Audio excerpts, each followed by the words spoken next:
So మీ పేరేంది మరి? నా పేరు కృష్ణ. సో ఏం చేస్తాం? కూలి పని చేస్తాం. ఓకే, ఎక్కడ మీరు ఉండేది? ఎక్కడ? దోమ పరిగణించుకోరు. ఓకే. సో మరి ఇప్పుడు వచ్చే పార్లమెంట్ ఎలక్షన్లో చూసుకుంటే సో మరి ఎవరు కోటేయచ్చు, ఎవరు ఏ పార్టీ గెలిస్తే బాగుంటుంది అంటారు? కాంగ్రెస్ గెలిస్తేనే బాగుంటుంది. ఒక్క ఓకే 10 సంవత్సరాల నుండి బీఆర్ఎస్ పరిపాలించి నిరుపేదలకు ఒక ఇండ్లు లేదు, రుణమాఫీ చేయలేదు, ఒక జాబ్లు ఇవ్వలేదు, ఏం ఇవ్వలేదు. మాకు యాసకు వచ్చింది. చెప్పనైతే చెప్పిండు డబల్ బెడ్రూమ్ అని, ఇంటికి ఉద్యోగం అని. డబుల్ బెడ్రూమ్ అని చెప్పిండు. ఇది వరకు 10 సంవత్సరాలు పూర్తయింది, ఒక్క ఇల్లు ఇవ్వలేడు. ఆయన ఊళ్ళో చంద్రశేఖర్ ఊళ్ళో ఒకటే ఊళ్ళో ఇచ్చుకున్నాడు ఇల్లు. వాళ్ళ ఇంట్లోనే ఇచ్చిండు, వాళ్ళ ఊళ్ళోనే గజ్వెల్ల. మరి ఇతర ప్రజలు ఆయన కోట వెళ్ళారా? వాళ్ళే ఇస్తే గెలిచిండు. ఆయన 10 సంవత్సరాలు ఒక ఇల్లు ఇవ్వలేడు, రుణమాఫీ చేయలేడు. కాంగ్రెస్ ప్రభుత్వం వచ్చి గెలిచింటే రుణమాఫీ చేస్తుండే. ఇప్పుడు గెలిచింది, కంపల్సరీ లేట్ అయినా సరే కానీ రుణమాఫీ ఖచ్చితంగా చేస్తుంది. కాంగ్రెస్ గవర్నమెంట్ ఇండ్లు ఇస్తుంది, పేదలను ఆదుకుంటుంది, జాబ్లు ఇట్లు ఇస్తుంది. కానీ ఇంతకుముందు ఇప్పుడు 10 సంవత్సరాల ముందు కాంగ్రెస్ గవర్నమెంట్ పాలించింది 60 సంవత్సరాలు. అప్పుడు ఇందిరమ్మ ఇల్లు ఇచ్చిందని చెప్పేసి అంటున్నారు, మాఫీ చేసింది అంటున్నారు. నిజమేనది? పక్కా నిజమేది.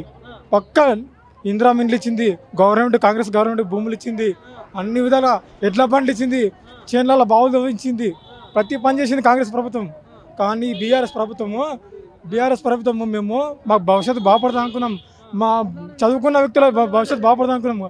ఒక జాబ్ ఇవ్వలేదు, ఒక ఇల్లు ఇవ్వలేదు, మాకు ఇల్లు లేదు, ఎంత బాధపడుతున్నాము. కానీ మరి ఇప్పుడు పార్లమెంట్ ఎలక్షన్స్ వస్తున్నాయి, మరి అయితే లోక్సభ ఎన్నికలు. సో మరి ఇక్కడ కాంగ్రెస్ నుండి రంజిత్ రెడ్డి గారు పోటీ చేస్తున్నారు. సో మరి ఈసారి గెలిచే ఛాన్సెస్ ఉంటాయి ఆయనకి? కంపల్సరీ కాంగ్రెస్ మొత్తం కంపల్సరీ వస్తానా, చేవల్ల గడ్డ మీద కంపల్సరీ కాంగ్రెస్ వస్తుంది. మళ్ళీ కాంగ్రెస్ గెలిపించుకుంటాం. బీజేపీ టీఆర్ఎస్ కూడా ఉంది కదా లైన్ లో, అంటే వాళ్ళు కూడా గట్టి లీడర్లు ఉన్నారు. సో ఎట్లా ఉండబోతుంది పోటీ, ఎట్లా ఉండొచ్చు? పోటీ అంటే 100% కాంగ్రెసే గెలుస్తుంది పక్క. అంటే పనిచేసే వ్యక్తి నా రంజిత్ రెడ్డి పంచశక్తి. నా నమస్తే. నమస్తే. ఏం పేరు? సురేష్ సార్. నాకు సురేష్. ఏం చేస్తుంటావు? పత్తి మిల్లో పని చేస్తాను. ఎక్కడ ఉంటావు? ఇక్కడ పత్తి మిల్లోనే ఉంటుంది. రాకంచల్ల సార్. అవును. అన్న మరి ఇప్పుడు పార్లమెంట్ ఎలక్షన్స్ వస్తున్నాయి తెలుసు కదా? అవును, ఎంపీ ఎలక్షన్. వస్తున్నాయి. సో మరి ఇక్కడ మీ చెవేల నియోజకవర్గం నుండి సో మరి ఇక్కడ ఎవరు గెలవచ్చు? మరి ఇక్కడ రంజిత్ రెడ్డి గెలుస్తాడు. రంజిత్ రెడ్డి కాంగ్రెస్ అభ్యర్థి. ఓకే. సో ఎందుకన్నా రంజిత్ రెడ్డి ఎందుకు గెలుస్తాడు? అంటే పార్టీ తరంగా వస్తుంది. అంటే పని చేస్తాడా? మరి చేస్తాడు, 100% చేస్తాడు. ఓకే.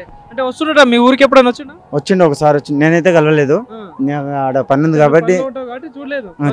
అంటే పనిచేసే వ్యక్తేనా? మరి పనిచేసే వ్యక్తి. ఓకే. సో మరి కాంగ్రెస్ పార్టీ అధికారంలోకి వచ్చింది కదా, సో ఎట్లా అనిపిస్తుంది మరి మీకు? బాగానే ఉంది మాకు. ఓకే. ఎప్పుడు ఫోన్ చేసినా కానీ మా సారు మాకు ఇమీడియట్గా వచ్చేస్తాడు, ఏమైందని స్పందిస్తాడు. రంజిత్ రెడ్డి సర్పంచ్. మీ సర్పంచ్. ఓకే. కానీ మరి ఇప్పుడు ఇంత ముందు బీఆర్ఎస్ పార్టీ నుండి గెలిచిండు ఎవరు? రంజిత్ రెడ్డి. సో మరి ఏమైనా పనులు చేసిండు అన్న మీ పరిగికి? ఏం చేయలేడు సార్. రంజిత్ రెడ్డి కాలేదు. ఓకే. సో మరి ఇప్పుడు బీఆర్ఎస్ నుండి జ్ఞానేశ్వర్ గారు ఉన్నారు, బీజేపీ నుండి కొండ విశ్వేశ్వర రెడ్డి ఉన్నారు. సో ఈ ముగ్గురు మధ్యలో పోటీ ఎట్లా ఉండొచ్చు మరి ఈ ఎలక్షన్స్ కి? మాకు రంజిత్ రెడ్డి తగ్గపోరుంది. రంజిత్ రెడ్డికి. ఓకే. మీ ఓటు అయితే రంజిత్ రెడ్డికి. Okay right, thank you.